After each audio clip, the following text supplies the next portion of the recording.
दुखियारी, रोवत धरती जनता दुखियारी। फेरो अवतार लीही नारायण, बचै है दुनिया के भगवान। शंख चक्र गदा तलवार सजल, दुष्टन खातिर काल बनल। जय जय कल्कि गावे संसार, आ गईले विष्णु अवतार। शंख चक्र गदा तलवार सजल, दुष्टन खातिर काल बनल। जय जय कल्कि गावे संसार,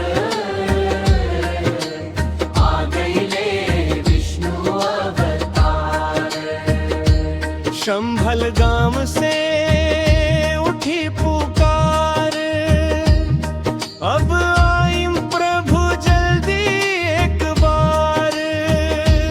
भक्त जनन के राखी माना, हे कल्कि रूपी विष्णु भगवान।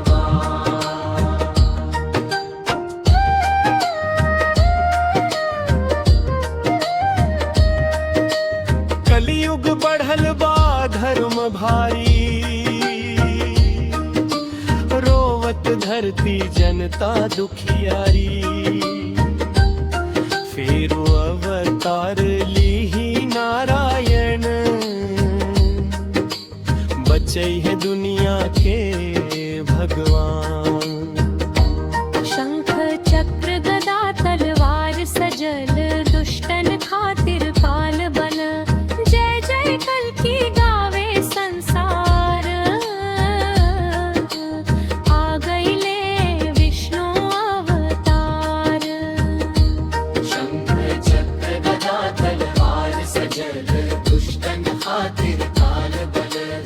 जय जय कल्कि गावे संसार, आ गईले विष्णु अवतार।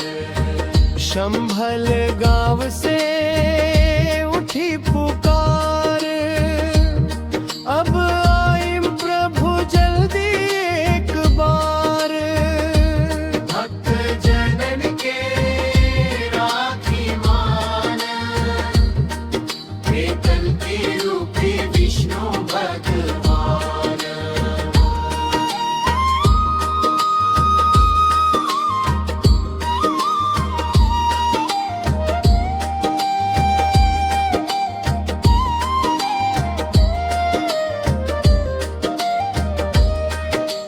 कलियुग बढ़ल बा धर्म भारी,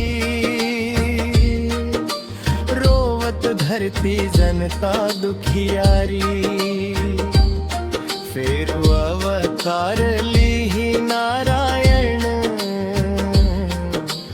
बचै है दुनिया के भगवान।